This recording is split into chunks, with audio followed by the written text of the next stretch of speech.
रैदास जी एक बार अपने ठाकुर जी की सेवा करने के बाद भाव में चले गए, मानसी में चले गए। और मानसी में उन्होंने क्या देखा कि ठाकुर जी के दर्शन करने के लिए, उनके ठाकुर जी के दर्शन करने के लिए कोई मानव नहीं आए हैं। साक्षात इंद्र, साक्षात ब्रह्मा, साक्षात देवी देवता पधारे हैं।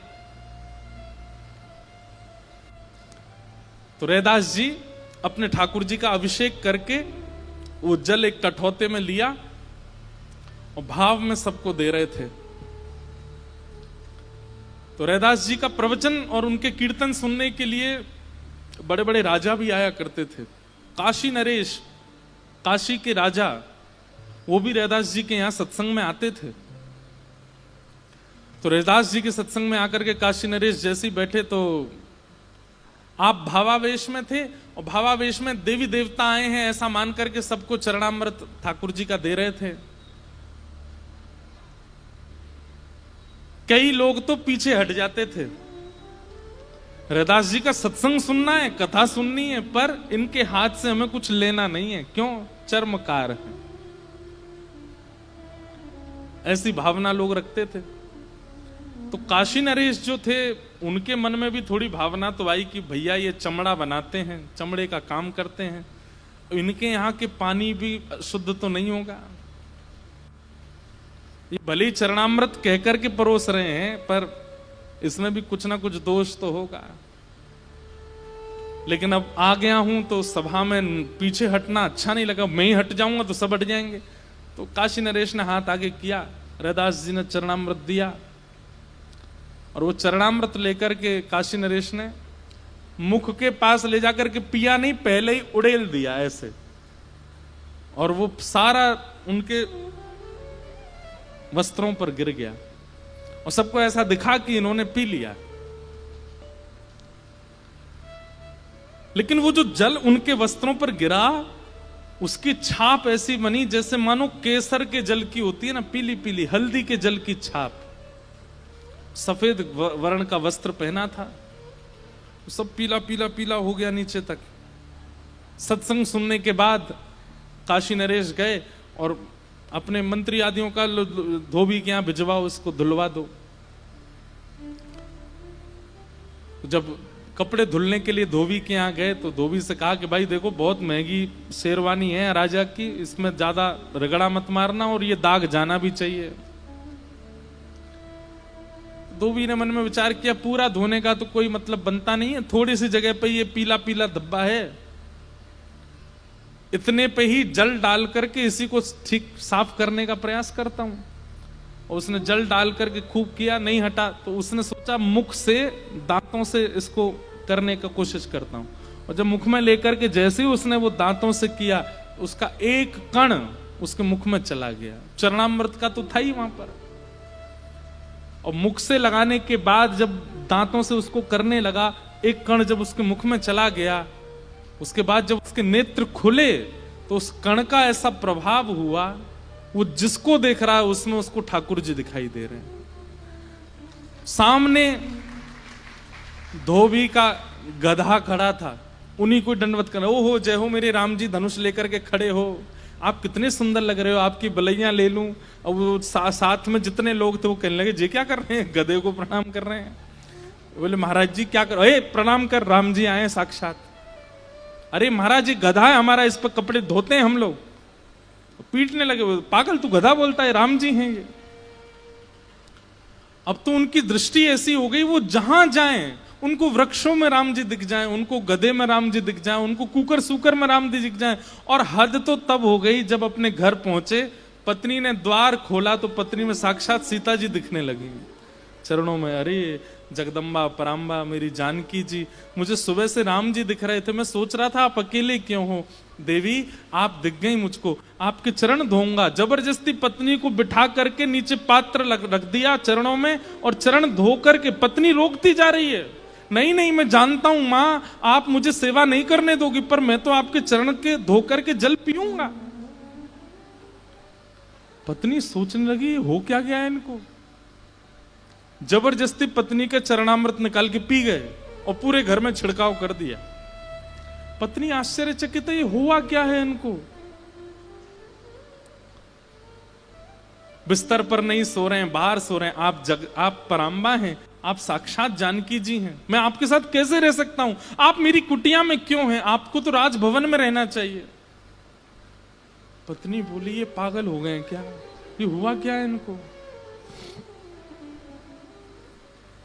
पत्नी ने जाकर के उनके सब जो साथ में काम करते थे उनसे पूछा, बोले कैसे? बोले पता नहीं, सुबह राजा की एक वो आई थी वस्त्र, उस वस्त्र को बस मुख से कर रहे थे, उसके बाद से पता नहीं क्या हो गया, गधे को प्रणाम कर रहे थे, रास्ते में कुकर मिला उसको प्रणाम कर रहे थे। पत्नी राजा के यहां पहुंच गए और राजा से जाकर के लड़ने लगी, बोले कि आप नहीं चाहते कि हमारा घर चले? अरे हम छोटे लोग हैं, हमारे घर का कैसे गुजर बसर होता है भगवान, आपने ऐसा क्या कर दिया है? हमारे पति तो, उन्होंने पूछा हुआ क्या? बोले कल आपकी कोई शेरवानी में कुछ दाग लगा था, उसको हटाने के लिए मुख का जब से प्रयोग किया है, सब बता रहे हैं, तब से ही उनको वो किसी को भी राम जी मान रहे हैं, मुझको सीता जी मान के मेरे चरण धो लिए उन्होंने। राजा ने धोबी को बुलाया, धोबी आए तो रोने लगे, उनको राजा साक्षात दशरथ जी के रूप में दिख रहे हैं। जय हो दशरथ जी, मैं आपसे प्रार्थना करना चाहता हूं, राम जी को वन मत भेजिएगा। राजा बोला अरे मैं काशी नरेश हूं, दशरथ नहीं हूं। बोले मुझे सब पता है, आप सब लीला कर रहे हैं मेरे सामने। अरे सीता जी आप यहां खड़ी हैं, आपके चरणों, अपनी पत्नी को फिर प्रणाम करने लगे। ये सब देख करके काशी नरेश सामान्य नहीं है, बहुत विद्वान है। बोले कि इसको सब जगह ठाकुर जी और ठाकुर जी के संबंधी दिखाई दे रहे हैं, इसको जड़ चेतन में भगवत तत्व का अनुभव हो रहा है, इसको कुकर सुकर गधे में भगवान का दर्शन हो रहा है। ये तो तब होता है जब कोई समदृष्टा हो जाए, कोई परम दृष्टा हो जाए, किसी पर भगवत कृपा हो जाए तो जित देखूं उतित श्याममयी है। ये स्थिति तो तब आती है जब किसी महापुरुष की कृपा हो जाए। समझ गए, बोले जिस चरणामृत का मैंने अनादर किया, उस चरणामृत की एक कणिका इसके मुख में चली गई और उससे ये कृपा हुई। दौड़े दौड़े गए तुरंत रैदास जी के पास और चरणों में जाकर के प्रणाम किया। बोले भगवान मुझसे एक अपराध बन गया है आपके प्रति, उसके लिए क्षमा कर दो। अपराध बताया नहीं, बस इतना कहा कि मुझसे एक अपराध बन गया आपके चरणों में, उसके लिए क्षमा कर दीजिए। कान पकड़ता हूं और हाथ आगे करके बोले चरणामृत दे दीजिए। रैदास जी मंद मुस्का करके बोले आप तो महाराजा हैं, आप तो चांदी के पात्र में, सोने के पात्र में, रत्नों के पात्रों में रखे हुए जल का पान करते हैं। मेरे कठौते के पात्र में क्या पता चमड़ा गिर गया हो और उसको पान करने से कहीं आप अपने पद से भ्रष्ट हो गए। नहीं नहीं, मैं अपने यहां का जल नहीं पिलाऊंगा। काशी नरेश के नेत्र सजल हो गए, बोले नाथ आप सब जानते, आपको सब पता। चरणों में गिर गए, बोले मुझसे अपराध हो गया। रैदास जी ने सिर पर हाथ रख करके कहा मुख से किसी के हरि अगर निकला है ना, तो वो स्वपाकी भी क्यों ना हो, उसके प्रति भी दोष दृष्टि मत रखना।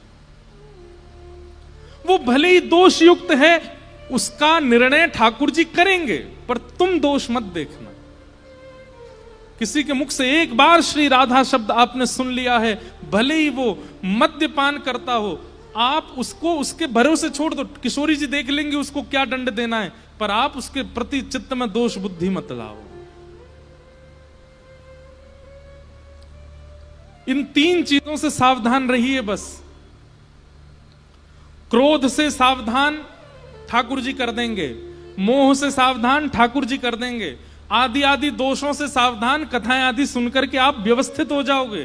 पर ईर्ष्या, स्वार्थ और भगवत भक्तों के प्रति दोष, ये तीन लक्षण ऐसे हैं, ये तीन में से एक लक्षण भी आपके अंदर है, ठाकुर जी की प्राप्ति कभी नहीं हो सकती आपको। किसी ईर्ष्यालु भक्त को ठाकुर जी मिले हो, ईर्ष्यालु होगा तो भक्त नहीं होगा, पहली बात। स्वार्थी होगा तो भक्त नहीं होगा, दूसरी बात।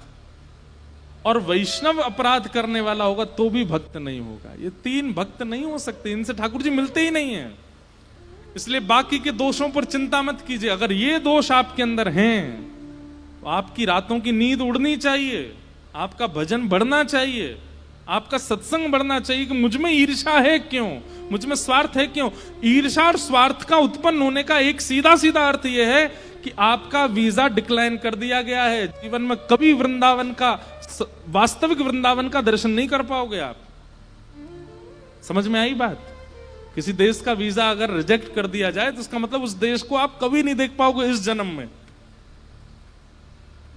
ठीक वैसे ही ईर्ष्या का होना, स्वार्थ का होना और वैष्णवों के प्रति, भगवत जनों के प्रति दोष दृष्टि का होना, एक प्रकार से निज वृंदावन का वीजा रिजेक्ट हो गया है, ये समझ लीजिए। कभी नहीं दिखेगा आपको। आपको वही बंदर दिखेंगे फ्रूटी पीते हुए, वही लोग दिखेंगे अल्लड़पन से चलते हुए, वही गली कूचड़ों में कभी धूल उड़ रही है, कहीं कुकर सुकर डोल रहे हैं, भीड़ में धक्का मुक्की हो रही है, लोग बाग एक दूसरे का सिर पकड़ रहे हैं, खींच रहे हैं, उठा के फेंक रहे हैं वृंदावन में। यही दिखेगा आपको। कभी निवृत्त निकुंज वृंदावन का दर्शन नहीं हो पाएगा अगर ये तीन दोष हैं तो।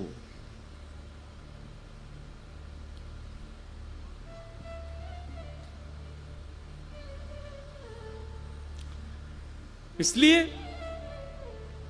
भाई भगवत प्राप्ति के लिए भजन बाद में कीजिएगा, पहले स्वयं को सुधारने के लिए कर लीजिए। कथाएं भगवत दर्शन के लिए बाद में सुन लीजिएगा, पहले अपने चित्त को तो सुधारिए। हम हैं कैसे, हमारी विचारधाराएं कैसी हैं। कभी सोच करके घृणा नहीं आती, हम क्या क्या सोच लेते हैं, कहां कहां तक पहुंच जाते हैं, क्या क्या खा लेते हैं, और फिर कथा सुनते हैं किशोरी जी मिलेंगे, कभी नहीं। इसलिए श्रीमद् भागवते महामुनि कृते किंबा परिरीश्वर सद्यो हृदयवरुध्यते त्रिकृतभि शुश्रूषुभे तत्क्षणा। भागवत जी में बहुत सामर्थ्य है। श्रीमद् भागवत की कथा में इतनी सामर्थ्य, केवल शब्द से चिकित्सा होती है श्रोताओं की, केवल शब्द से।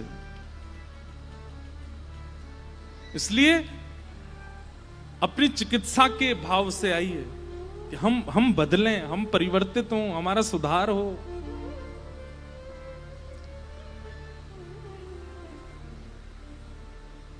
निगम कल्प तरोर गलितम फलम सुखमुखादमृत द्रव संयुतम पिबत भागवतम रसमालयम मुहुर्हो रसिका भुवि भावुका।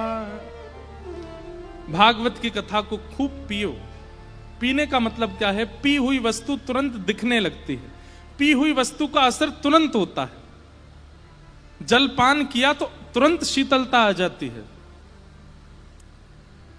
विषपान करते ही तुरंत नीले पड़ जाते हैं, अमृतपान करते ही अमर हो जाते हैं, मदिरा पान करते ही तुरंत नशा होने लगता है, औषधि पान करते ही रोग समाप्त होने लगता है। मतलब पी हुई वस्तु तुरंत असर दिखाती है। कथा सुन के नहीं, पी करके बैठिए ताकि असर तुरंत दिखे। अरे आप जिस समय पंडाल में प्रवेश किए वो व्यक्ति निकलते समय नहीं आना चाहिए, वो दूसरा व्यक्ति होना चाहिए जो निकल के गया है। एक दिन, एक घंटे में भी परिवर्तन किया जा सकता है, एक शब्द से परिवर्तन हुआ जा सकता है, पर उस भावना से बैठे कोई। चारों वेदों को निचोड़ करके पिलाया जा रहा है भागवत के रूप में। निगम कल्प तरोर गलितम फलम, वेद रूपी कल्प वृक्ष का पका हुआ फल है श्रीमद् भागवत। और सुख मुखाद अमृत द्रव संयुतम, सुखदेव जी के मुख लग जाने से अमृत तुल्य हो गया है। अभी कुछ दिन पहले जोधपुर में कथा थी, उस कथा को जरूर सुनिएगा। उसमें श्री शुकाचार्य जी का विस्तृत वर्णन किया कि सुखदेव जी भागवत के वक्ता किन की कृपा से बने। किशोरी जी की कृपा से, श्री राधा रानी की कृपा है कि आज हम भागवत जी सुन रहे हैं। सुख और सारी, ये निकुंज में दो ऐसे लीला होती हैं, थोड़ा थोड़ा सा बोल देता हूं, समझने का प्रयास कीजिएगा। ठाकुर जी जब निकुंज में होते हैं ना, तो किशोरी जी और ठाकुर जी कई बार बहुत थके होते हैं तो कहीं जाते नहीं हैं, बस अपने सुंदर आसन पर बैठ जाते हैं और फिर सखियों से कहते हैं आप लोग ही लीला कर करके हमको आनंदित कराओ। तब उनमें एक लीला होती है सुख और सारी की लीला। सुख और सारी की लीला क्या है? सुख जो है ये ठाकुर जी के पक्ष का होता है और सारी जो है ये किशोरी जी के पक्ष की होती है, और इनमें आपस में फिर डिबेट होती है। सुख कहते हैं कि हमारे ठाकुर जी श्रेष्ठ हैं, और फिर सारी सुख की बात का खंडन करके किशोरी जी को श्रेष्ठ बताती।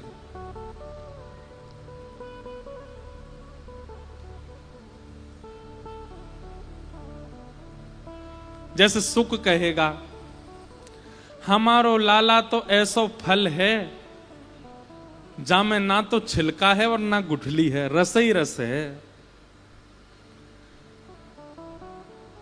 समझ रहे हैं बात को? बोले हमारो लाला तो ऐसो फल है जामे ना तो छिलका है ना गुठली है, अंगूर है हमारो लाला तो। ये बात सुख कहेगा। कहीं ते भी चख के देख लो, चाहे आके नेत्रन ने देख लो, चाहे आकी वाणी सुन लो, चाहे आके अंग देख लो, चाहे आके रों को देख लो, चाहे आकी चाल देख लो, चाहे आके वस्त्र देख लो, चाहे आकी ढाल देख लो, चाहे आकी मुस्कान देख लो। अरे भैया, अधरम मधुरम वदनम मधुरम हसितम मधुरम चलितम मधुरम वमितम मधुरम समितम मधुरम मधुराधिपते अखिलम मधुरम। हमारे लाला में तो सब मधुर ही मधुर है।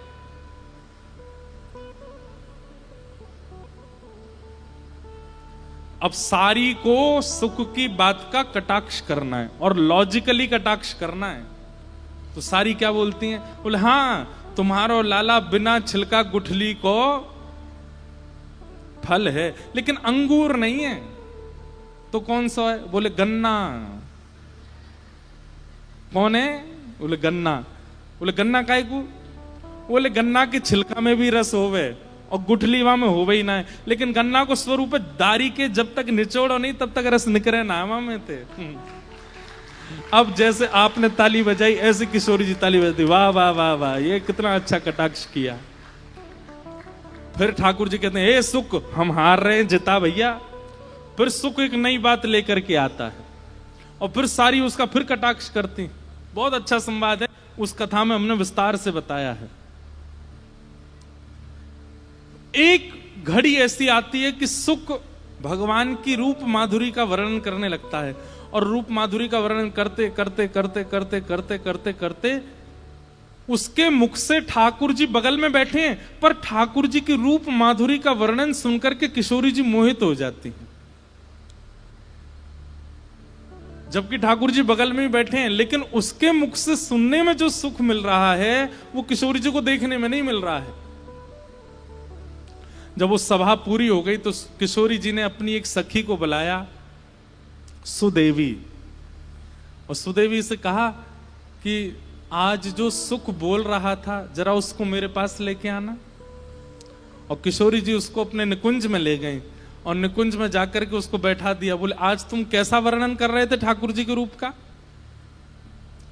बोले जब सुबह सुबह यशोदा मैया नभाती हैं तो कैसे लगते हैं ठाकुर जी? सुख सुख बताता है। बोले अरे मैं कैसे बताऊं, सुबह सुबह लाला जब उठे सोए के तो रात को लगो काजर सब मीड़ मीड़ के अपनो पूरा फैलाए लें, मुखते दूध पान करें, कछु यहाँ ते गिरे कछु यहाँ ते, नेत्र थोड़े थोड़े खिलें, कटाक्ष नेत्र ठाकुर जी के धीमे धीमे खुलें, यशोदा मैया की गोद से उतरे नहीं है, नहावे के काजे रोम है कि मोह नहानो नहीं है। और तब यशोदा मैया जबरदस्ती लाला को कटकाछनी पहना दे।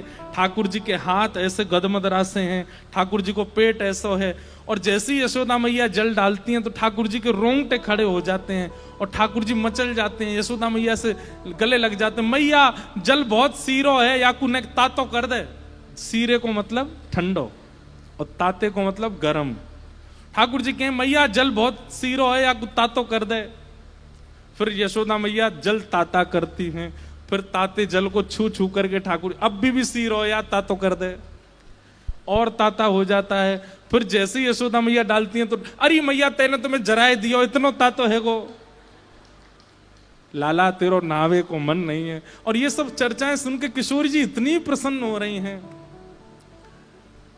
किशोरी जी को इतना सुख मिलता है उसकी वाणी सुन करके।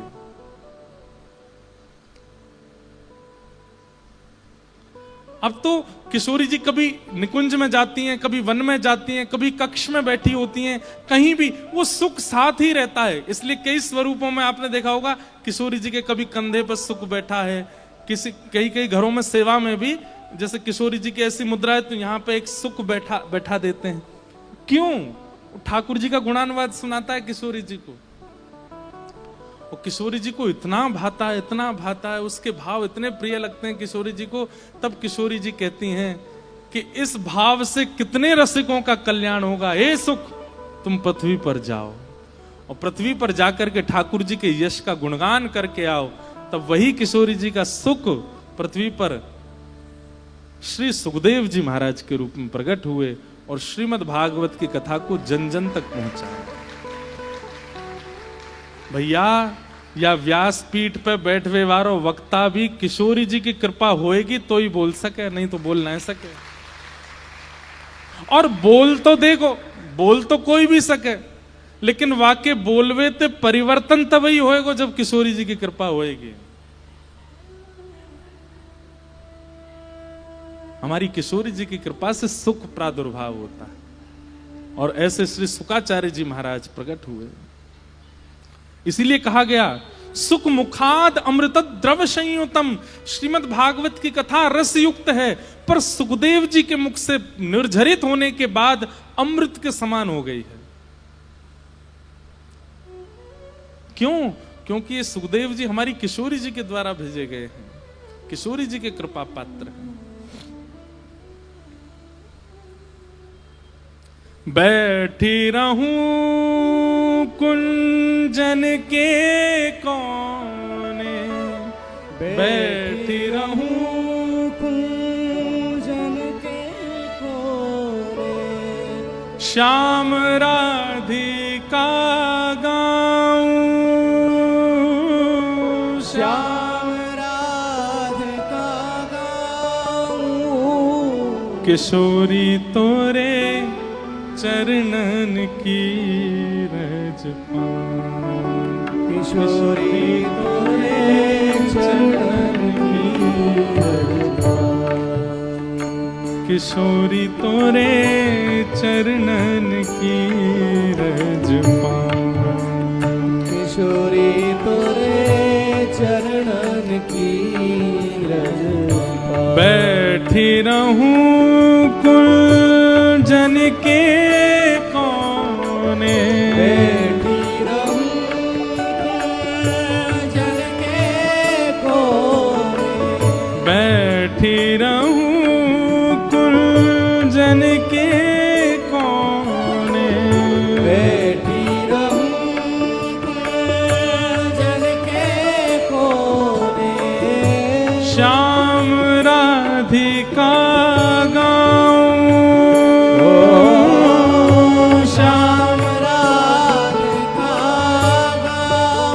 किशोरी तोरे चरणन की रज पाऊं, किशोरी तोरे चरणन की रज पाऊं, श्री राधे तोरे चरणन की रज पाऊं, श्री राधा तोरे चरणन की रज पाऊं।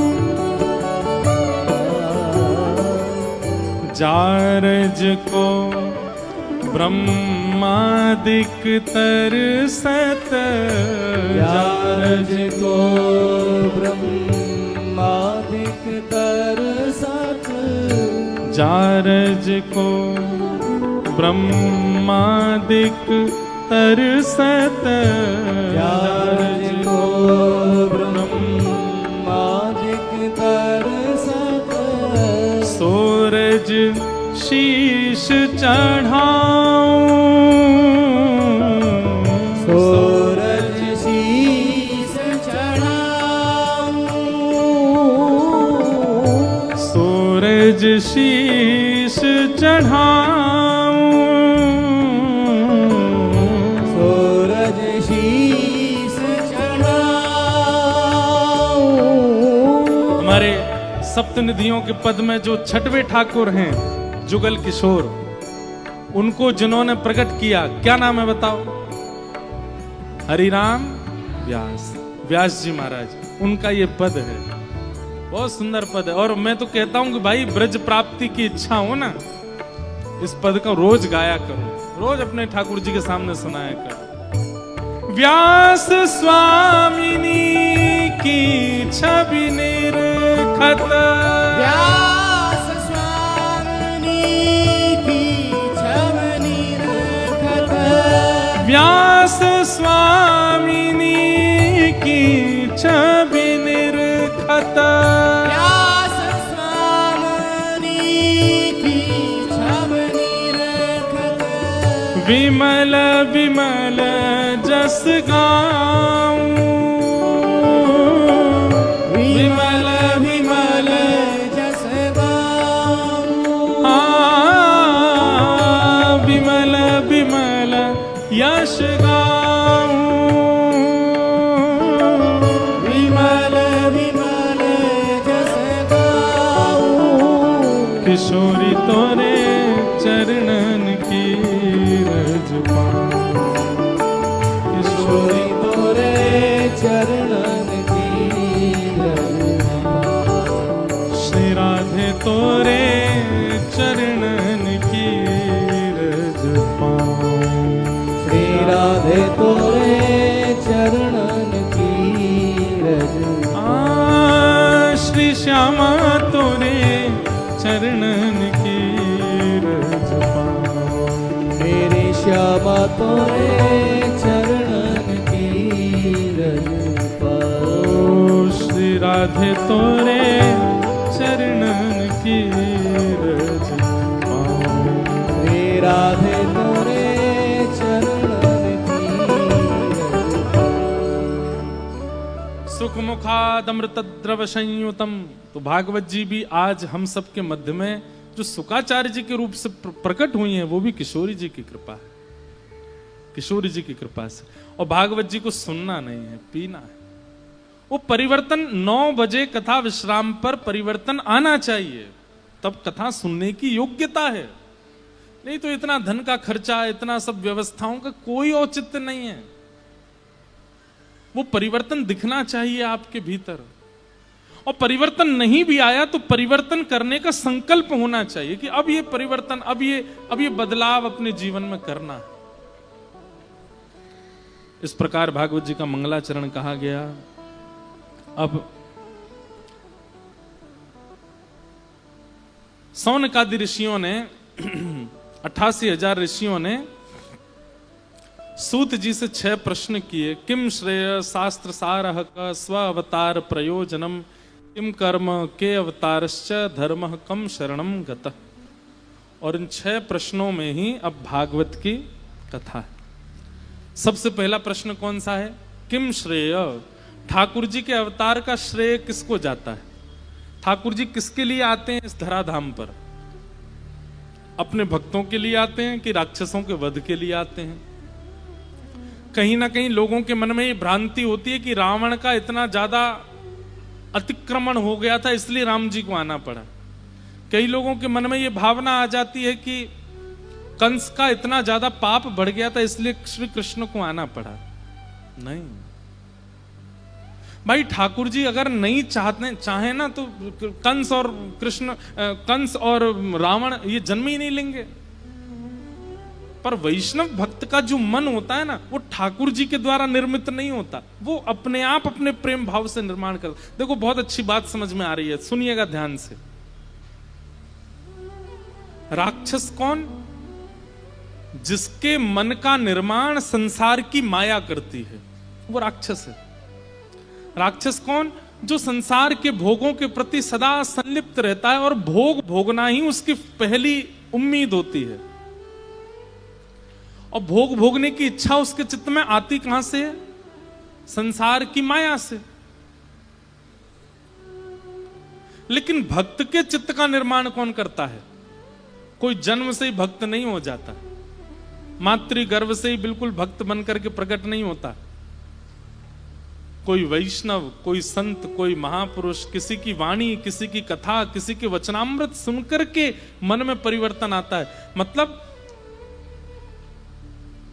राक्षस के चित्त का निर्माण माया ने किया है और भक्त के चित्त का निर्माण किसी वैष्णव ने किया है।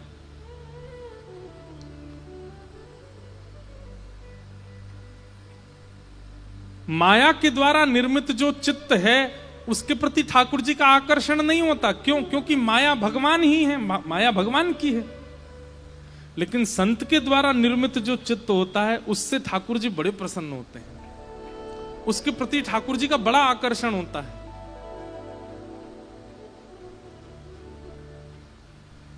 जैसे पति घर आए, घर में भोजन मां भी बनाती है, पत्नी भी बनाती है, पर पत्नी कभी कभी बनाती है, मां ही ज्यादा बनाती है। और पति रोज पूछता आज किसने भोजन बनाया। किसी दिन कह दिया जाए आज तुम्हारी पत्नी ने बनाया, तो महाराज भले ही बिना नमक की सब्जी हो तो भी प्रशंसा करो, बहुत बढ़िया बनी, एक नंबर बना। क्या इसमें तो ऐसा लगता है मानो साक्षात अन्नपूर्णा आ गई हो तुम्हारे हाथों में।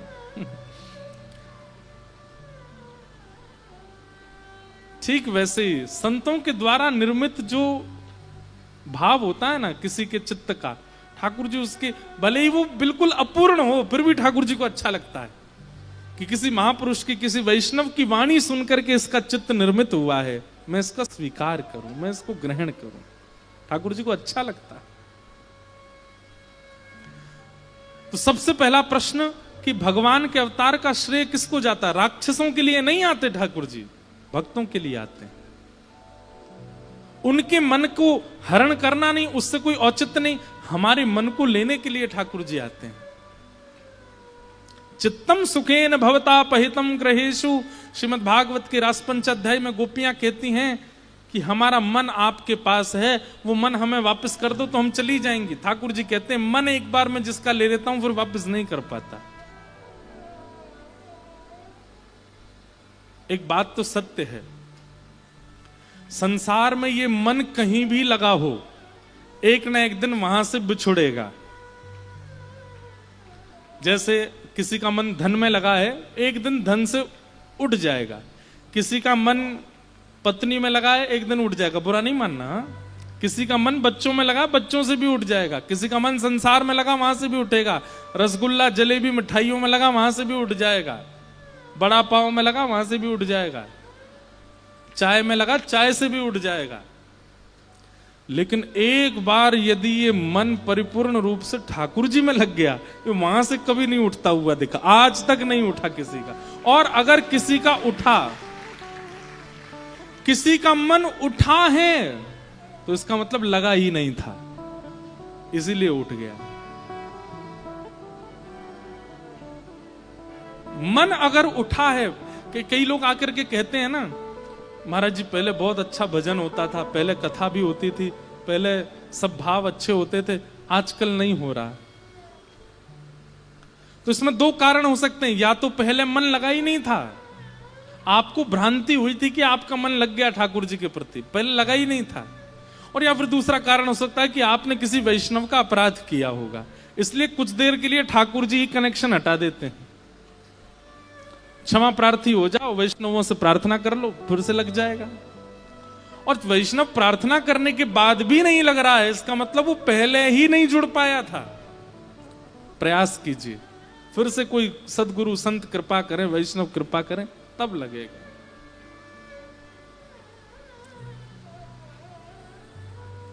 तो ठाकुर जी राक्षसों के लिए नहीं आते, भक्तों के लिए आते हैं, वैष्णवों के लिए आते हैं। अरे रावण वध करना था, उसके लिए 14 वर्ष का वनवास आवश्यक नहीं है। जब भरत जी राम जी को ले जाने के लिए आए वापस, तो राम जी ने रावण का चिंतन नहीं किया कि मुझे रावण को मारना है, बल्कि क्या चिंतन करते हैं राम जी कि अगर मैं वापस अयोध्या चला गया तो फिर जटायु से कैसे मिलूंगा? अगर मैं वापस अयोध्या चला गया तो सबरी से कैसे मिलूंगा? अगर मैं वापस अयोध्या चला गया तो श्री हनुमान से कैसे मिलूंगा? रावण का चिंतन नहीं किया ठाकुर जी ने। तो ठाकुर जी का अवतार का श्रेय किसको जाता है? भक्तों को। पहला प्रश्न, शास्त्र सारह क, हमारे हिंदू वैदिक सनातन धर्म में इतने सारे शास्त्र हैं, इन शास्त्रों का सार क्या है? सब शास्त्रों का सार क्या है? अष्टादश पुराणेषु व्यासस्य वचनद्वयम् परोपकार पुण्याय पापाय परपीडनम। दो बातें, जो आपको अपने लिए बुरा लगता है वो किसी के साथ मत करो, जो आपको अपने लिए उचित नहीं लगता वो किसी के साथ आप करते हैं, वही पाप है। और असहायों की सहायता करना यही पुण्य है। परोपकार पुण्याय पापाय परपीडनम। तीसरा प्रश्न क्या किया? किम श्रेय शास्त्र सारा कह स्वावतार प्रयोजनम। भगवान के अवतारों का प्रयोजन क्या है? कभी ठाकुर जी कृष्ण रूप में, कभी राम रूप में, कभी परशुराम रूप में, कभी कच्छप रूप में, कभी मत्स्य रूप में, कभी नृसिंह रूप में, ये सारे रूप ठाकुर जी धारण करते हैं। इन सब का उद्देश्य क्या है? अरे अगर उद्देश्य पूर्ण करना है तो एक ही अवतार में कर दिया करें, इतने सारे रूप धारण करने की आवश्यकता क्यों पड़ती है? किम कर्म, ठाकुर जी के कर्म क्या है? के अवतारस्य, अवतार कितने हैं? एग्जैक्ट कितने हैं? कोई 10 बोलता है, कोई 24 बोलता है। और अंतिम प्रश्न, धर्मः कम शरणम गतः। ठाकुर जी के जाने के बाद धर्म किसकी शरण में जाता है? ये 6 प्रश्न हैं। और इन 6 प्रश्नों के उत्तर में अब सूत जी महाराज यहां से कथा कहना प्रारंभ करते हैं। सवै पुंसां परो धर्मो यतो भक्त यदोक्षजे अहैतुक्या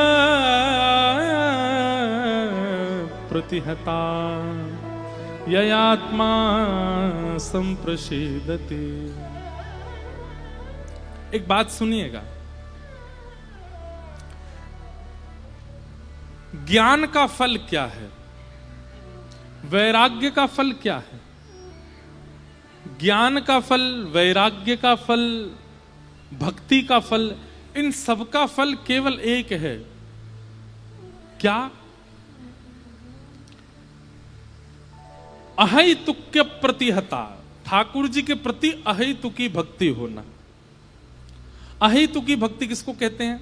बहुत सावधानी से सुनो।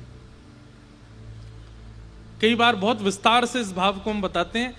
चाहे कुछ हो जाए पर ठाकुर जी के प्रति आपका भाव ना डगमगाना, उसको अहेतुकी भक्ति कहते हैं। चाहे जो हो जाए, चाहे अनुकूलताएं आ गई, चाहे प्रतिकूलताएं आ गई, चाहे विपरीत स्थिति बन गई, चाहे सब अनुकूल स्थिति बन गई, लेकिन हर स्थिति में आप ठाकुर जी के प्रति एक रस हो, इसे कहते हैं अहेतुकी भक्ति।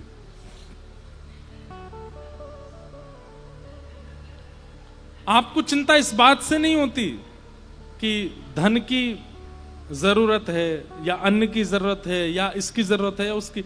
आपको चिंता इस बात की होती है कि भजन ना घटे, बस हमारा ठाकुर जी के प्रति जो प्रेम है वो ना घटे। ये अहेतुकी भक्ति कहलाती, ना विच्छिन्न होने वाली भक्ति। चाहे जो हो जाए, ठाकुर जी के प्रति आपका भाव। प्रहलाद जी महाराज, पिताजी ने कितने प्रयास किए उनको मारने के, लेकिन श्री प्रहलाद जी महाराज का मन बिल्कुल नहीं डगमगाया। और श्री प्रहलाद जी कहते हैं, दंता गजानाम कुलिशाग्र निष्ठुरः शीर्णायते ते नवलई वलम तत् महाविपत्तापि विनाशनोयम जनार्दनानुस्मरणानुभाव। चाहे जैसी स्थिति आ जाए, चाहे मुझे हाथियों के बीच में डाल दीजिए, चाहे सर्पों के बीच में डाल दीजिए, चाहे पहाड़ से फेंक दीजिए, मेरे मन ठाकुर जी के नाम स्मरण को नहीं छोड़ेगा। इसको कहते हैं अहेतुकी भक्ति। और ये अहेतुकी भक्ति ही परम धर्म है। चाहे आप ज्ञानी बन गए लेकिन आपके मन में प्रेमी भक्ति नहीं आई तो आपका ज्ञान बेकार है। रावण बहुत ज्ञानी था, संस्कृत के नई नई स्तुतियां बना करके अपने महादेव के सन्मुख प्रस्तुत कर देता था। और रावण जब बोलता था तो हिमालय की चोटियां कांपने लगती थी रावण की आवाज सुन करके। हिमालय की चोटियों को तस से मस करना किसी सामर्थ्य नहीं है, लेकिन रावण केवल अपनी वाणी के वेग से हिमालय को हिला देता था। उसकी विद्वत्ता अद्भुत थी। लेकिन ऐसी विद्वत्ता का क्या फायदा जिस विद्वत्ता में प्रेम ना हो? ऐसे ज्ञान का क्या फायदा जिस ज्ञान में प्रेम ना हो? ऐसे वैराग्य का क्या फायदा जिस वैराग्य में प्रेम ना हो? हमारे जीवन में हम जो कुछ भी करते हैं सबका फल हमको यह मिलना चाहिए कि हम और प्रेमी बने, हमारे अंदर और प्रेम बढ़े।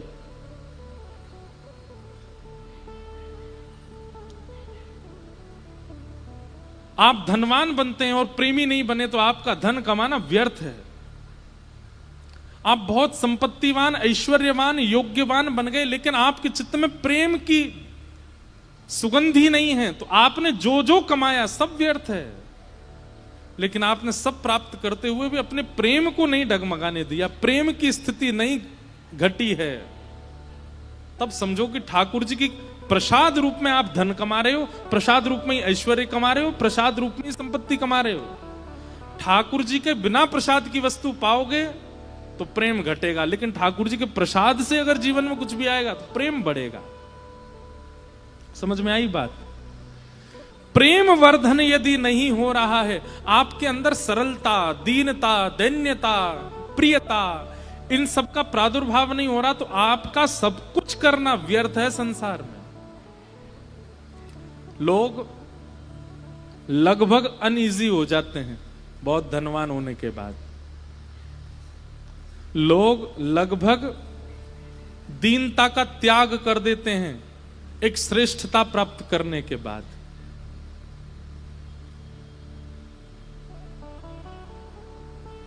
ये नहीं, प्रेम प्रधान। हमारे कर्तव्य का गुण केवल ये मिले कि हमारे चित्त में प्रेम आवे। और बंधुओं, प्रेम पता कैसा होता है? अगर किसी ने अपना कोई कष्ट सुनाया तो आप सहन ही नहीं कर पाओ, है किसी और का कष्ट पर आपसे सहन ना हो पाए, सुन करके आपका चित्त विचलित हो जाए, उसे प्रेम कहते हैं। हमारे जितने भक्तों के आप चरित्र सुनोगे सब प्रेम से ओतप्रोत, प्रेम से भरपूर थे। संत श्री तुकाराम जी महाराज, श्री नामदेव जी महाराज, श्री जनाबाई, कबीरदास जी, रैदास जी, कुंभनदास जी, सूरदास जी, सब प्रेम से छके हुए, भरे हुए।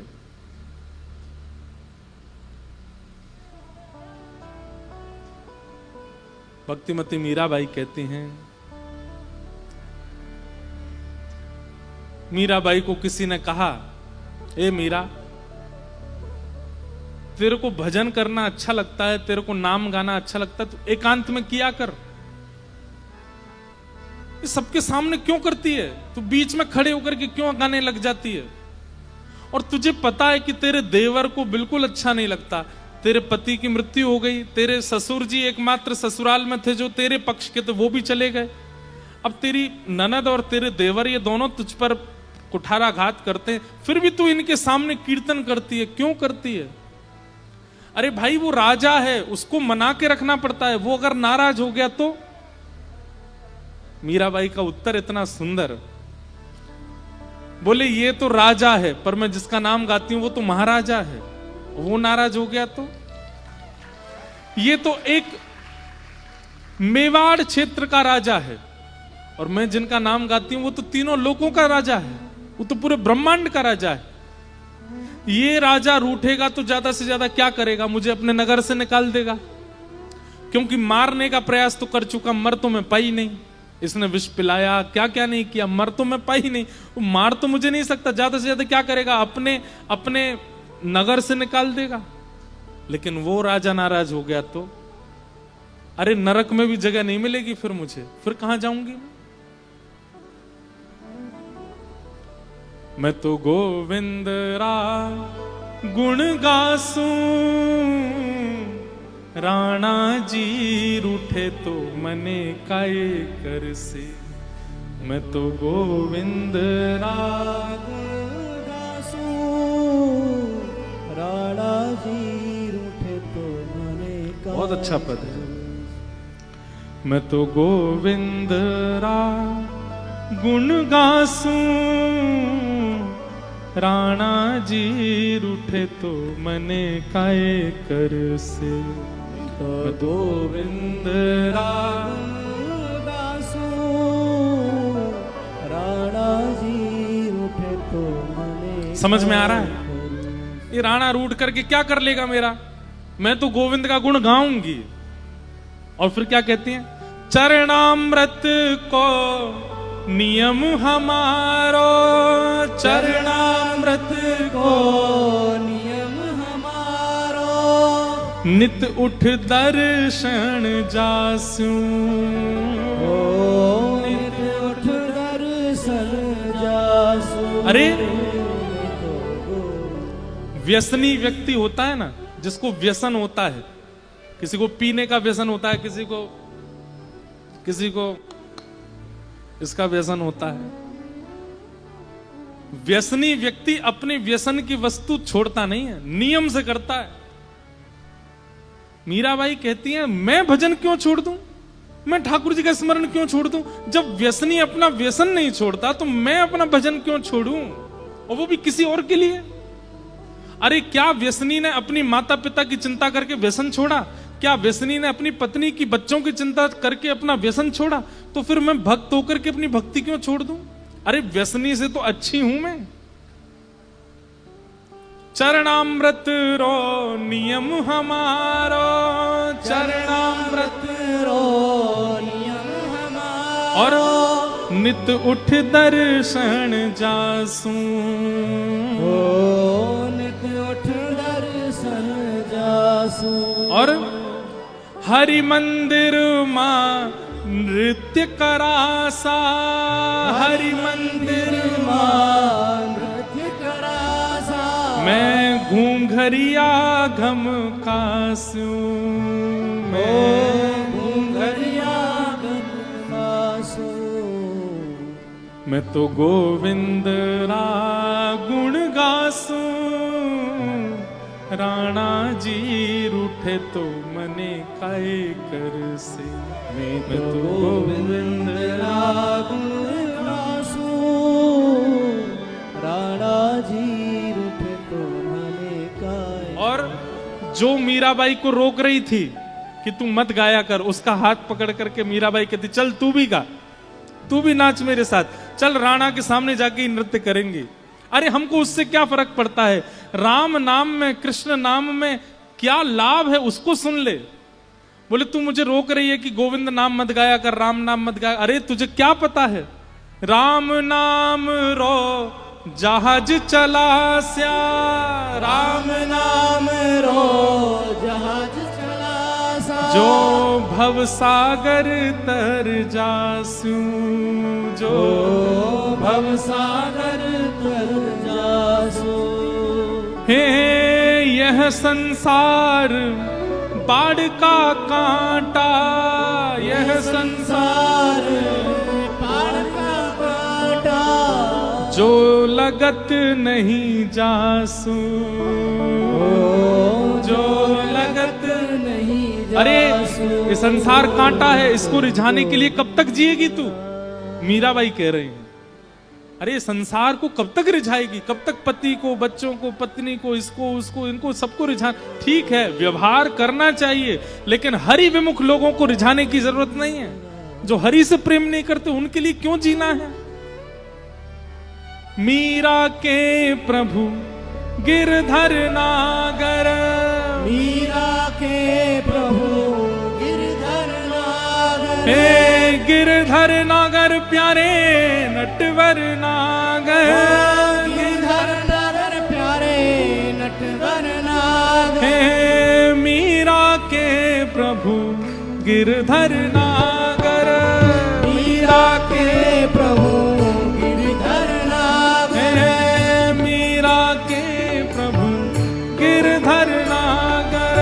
ओ मीरा के प्रभु गिरधर नागर। हे निरख निरख सुख पासू, मैं तो निरख निरख सुख पासू, हाँ मैं तो निरख निरख सुख पासू, मैं तो निरख निरख सुख पासू, मैं तो गोविंद रा गुण गासू, राणा जी रूठे तो मन काए करे से, मैं तो गोविंद रा गुण गासू, राणा जी रूठे तो मने काय करे। मैं तो गोविंद रा गुण गासू, राणा जी रूठे तो मने काए करे से, मैं तो गोविंद रा गुण गासू, राणा जी रूठे तो मने काय करे। इसे कहते हैं अहितु की भक्ति। उनको अच्छा नहीं लगता कि तुम कथा सुनते हो, अरे तो भाई उनके लिए जी रहे हैं क्या हम? उनको अच्छा क्या लगता है? उनको अच्छा लगता है कि तुम पियो पीला वाला पानी, उनको अच्छा लगता है कि तुम खाओ किसी की टांग पका के, ये सब थोड़ी करना है हमें। अरे कुछ बिगड़ने के लिए जा रहे हैं, कि ऊधम करने जा रहे हैं, सुधरने के लिए जा रहे हैं, अपने जीवन को संवारने के लिए जा रहे हैं, उस परम तत्व की प्राप्ति के लिए जा रहे हैं जिसने हमें बनाया है। और उसमें रुकावट आने वाला, अगर उसकी बात मान करके आप भजन साधन छोड़ देते हैं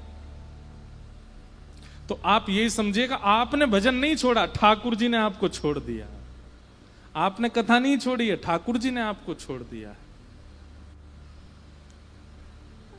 मैं तो गोविंद रा गुण गासू, राणा जी रूठे तो मने काए कर से।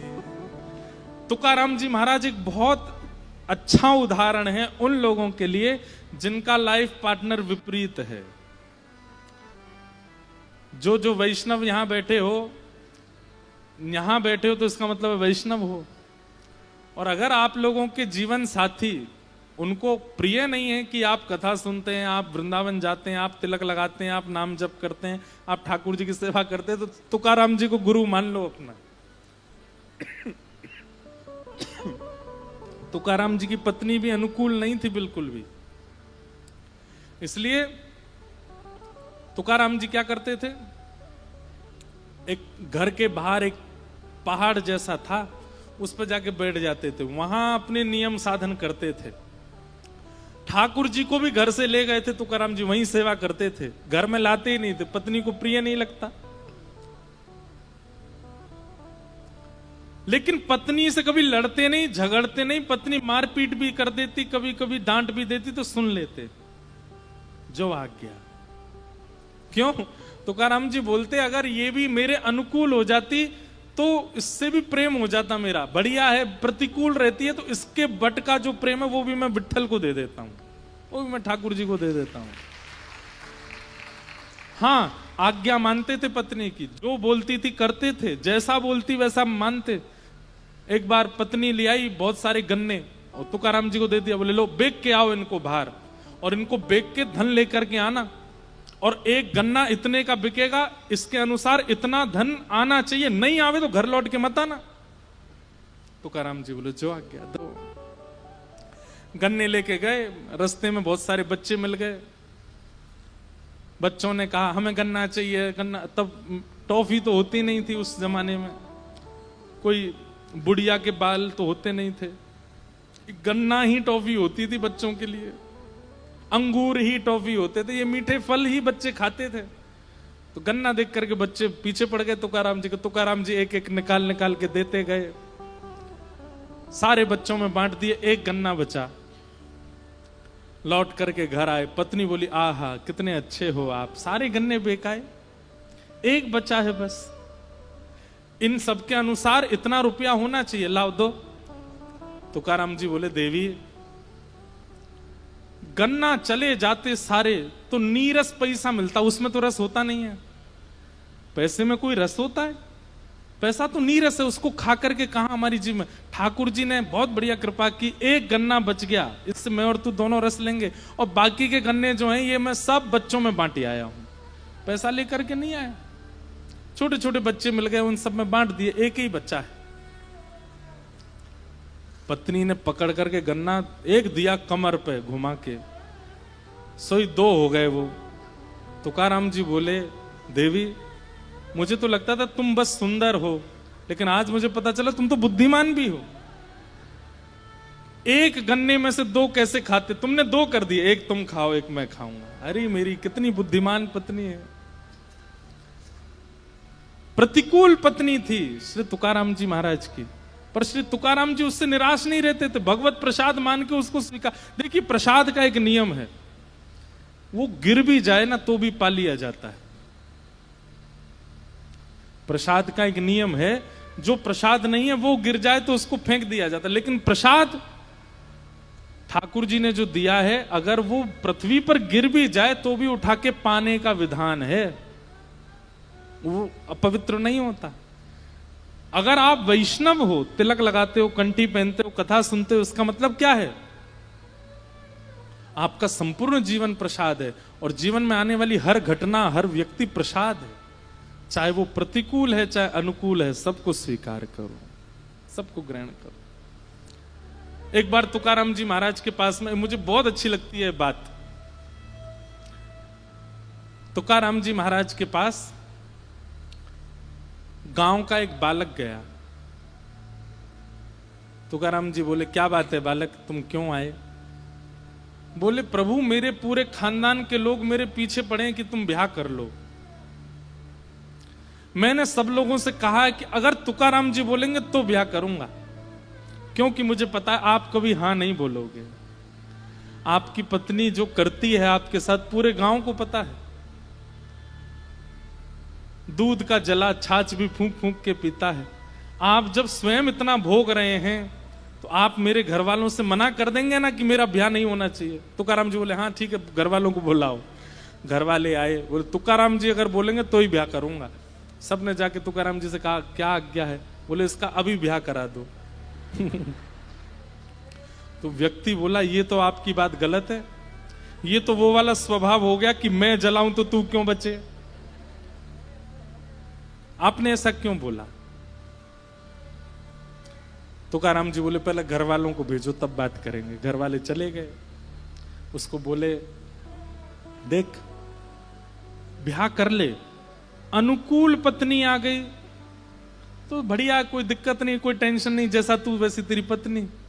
और अगर प्रतिकूल पत्नी आ गई तो गांव में अभी एक तुकाराम है, एक और हो जाएगा, एक भक्त है, दूसरा एक और हो जाएगा। तब उसके नेत्र सजल हो गए और वो तुकाराम जी से बोला, मुझे बस ये आपसे जान। और आज के युवाओं का सबसे ज्यादा प्रश्न यही होता है, सुन लीजिएगा ध्यान से। तुकाराम जी से वो बालक जो प्रश्न करता है, वो आज के युवा सबसे ज्यादा यही क्वेश्चन करते हैं कि लाइफ में आने वाली इतनी प्रॉब्लम्स के साथ भी खुश कैसे रहा जाए। वो बालक बोलता है तुकाराम जी से कि आप इतने प्रसन्न कैसे रहते हो, आपकी पत्नी अनुकूल नहीं है। और तुकाराम जी का चरित्र आप देखेंगे तो तुकाराम जी का पहले ब्याह हुआ था और उससे एक बालक भी था। पत्नी और बालक दोनों अकाल के कारण मर गए थे। इतना संकट जीवन में आया। एक पत्नी बालक प्रधार चुकी, ये दूसरी पत्नी थी जो शासन करती थी। तो उस बालक ने कहा, आपने इतने सारे अपने जीवन में परेशानियां देखी, लेकिन आप इतने प्रसन्न रहते हो। स्वयं छत्रपति शिवाजी महाराज आपके प्रवचन सुनने के लिए आते हैं, आपकी इतनी ख्याति है पूरे विश्व में, लेकिन घर में आपकी बिल्कुल पूछ नहीं है। ये प्रतिकूलताओं में आप प्रसन्न कैसे रहते हो, मुझे इसका राज बता दीजिए। तुकाराम जी बोले, राजवाज तो सब बाद में बताऊंगा, लेकिन मुझे तेरी एक दूसरी बड़ी गंभीर बात पता चली है, पहले वो सुन ले। तो बालक बोला, क्या पता चला आपको? बोले, मुझे ये पता चला कि आज के ठीक 7वें दिन तेरी मृत्यु हो जाएगी। तेरे जीवन के केवल 7 दिन बचे हैं, तेरी मृत्यु हो जाएगी। भैया तैने अब तक जितने भी पाप किए हों सबको सुधार ले। बोला, मैं अच्छा आया आपके पास, आपने तो उल्टा मुझे इतनी चिंता में डाल दिया। और वो बालक चला गया वापस, भोजन करता है, सब्जी में नमक नहीं है, पहले बहुत चिल्लाता था माँ पे, नमक अच्छे से नहीं डालती हो, इसमें नींबू नहीं डाला, इसमें शक्कर नहीं डाली, ये वो। अब जो मिल जाता है उसको प्रेम से पा लेता है। पहले उसका बड़ा भाई उससे लड़ता था तो ये उसको मारने के लिए चल, अब बड़ा भाई लड़ता है तो उसको गले लगाता, ठीक है भाई कोई बात नहीं, तू बोल ले मुझसे, तुझे जो बोलना बोल ले, जीवन के 6 दिन बचे बस मेरे पास। रिश्तेदार नातेदार जिनसे इसको ईर्ष्या होती थी, वे भी लोग घर आते थे तो ये बाहर जाके मिलता था, सबके पैर छूता था, बुआ जी बहुत दिन में आई हो, आती रहना, हाँ 5 ही दिन बचे मेरे पास तो। पिताजी का ध्यान रखना, माँ का ध्यान रखना, सब ठीक से संभाल लेना आप। बुआ के बच्चे जो इसको एक आंख नहीं सुहाते थे, सबको गले लगाया, भाई मैंने तुझे बहुत ईर्ष्या की, तू मेरा सबसे प्यारा भाई है, तुझे हृदय से लगा लूं, बहुत खुश रहना, अच्छे से पढ़ाई करना, तेरा ब्याह शादी सब अच्छा हो जाए। उसने 6 दिन में ऐसा जीवन यापन किया अपना। 7वां दिन था, सुबह सुबह ब्रह्म मुहूर्त में नहा धो करके, नींद तो आती नहीं थी उसको, तो ब्रह्म मुहूर्त में ही उठ जाता था, उठ करके स्नान ध्यान करके तिलक करके बिल्कुल शुद्ध पवित्र हृदय से, दीनता मुखमंडल पर दिख रही है, तुकाराम जी के पास पहुंच गया। बोले भगवान आपने कहा था 7 दिन में प्राण चले जाएंगे, आज 7वां दिन है, अब क्या करूं? तुकाराम जी बोले मेरे को तेरे बारे में पता है कि तू अपनी मां से बहुत लड़ता था, वो भोजन में नमक ज्यादा कम कर देती है, अभी 7 दिनों में नमक कैसा था? बोला मुझे नहीं पता, मुझे जैसा मिला मैंने पा लिया। अच्छा तू तेरे बुआ के बच्चों से बहुत चिढ़ता है, तेरी परसों बुआ आई थी, बच्चे कैसे लगे? बोले कुछ नहीं, मैंने हृदय से लगाया, मुझे किसी में दोष नहीं देखा, सब अच्छे लग रहे थे। तू अपने बड़े भाई से बहुत लड़ता झगड़ता, रोज तुम्हारी लड़ाई के झगड़े के बातें पूरे गांव में होती हैं, आजकल 7 दिन में बड़ी शांति थी, लड़ाई नहीं हुई। बोले वो लड़ने आता था पर मैं उससे चरण छू के उससे क्षमा मांग लेता था। तुकाराम जी बोले क्यों? इन सब के पीछे कारण क्या था? बोले बस ये लगता था कि 7 ही दिन बचे हैं, सबसे प्रेम से रह लूं। तुकाराम जी बोले यही मेरे जीवन का राज है, मुझे लगता है मेरा अगला क्षण भी अंतिम हो सकता है, मैं क्यों विवाद में पड़ूं, मैं यहां क्यों क्रोध करूं, इससे क्यों लड़ूं, इसको क्यों मारूं, उससे क्यों झगड़ूं, इधर क्यों जाऊं, इधर क्यों दिमाग खराब करूं, इधर क्यों शब्द बोलूं, मेरा अगला क्षण भी अंतिम हो सकता है, सबसे प्रेम कर लूं। चरणों में गिर गया, बोले भगवान आपने उत्तर बता के नहीं दिया लेकिन प्रैक्टिकली मुझे समझा दिया, बस एक बात बता दो। बोले क्या मैं मरने वाला हूं? तुकाराम जी बोले हाँ, हर क्षण मरने वाला है, जब तक ये बात मन में नहीं रखेगा तब तक तू पापी बना रहेगा। जाओ, अगला घंटा भी तेरा अंतिम हो सकता है, इसलिए इस समय मैं बहुत व्यवस्थित रह लूं, क्या पता मेरा अगले घंटे मेरा प्राण निकल जाए, अगले क्षण में मुझे कुछ हो गया तो प्रसन्न रह ले। हर स्थिति में प्रसन्नता ये कब आ सकती है? जब आप प्रेमी हृदय वाले होंगे। बंधु हमारी बात बहुत ध्यान से सुनिएगा, अगर आपके चित्त में दीनता नहीं है, प्रेमत्व नहीं आ रहा है, आपकी की हुई सब क्रियाओं से आप सरल नहीं बन रहे, सहज नहीं बन रहे, डाउन टू अर्थ नहीं हो रहे हो, तो आपके द्वारा की गई सब क्रियाएं व्यर्थ हैं।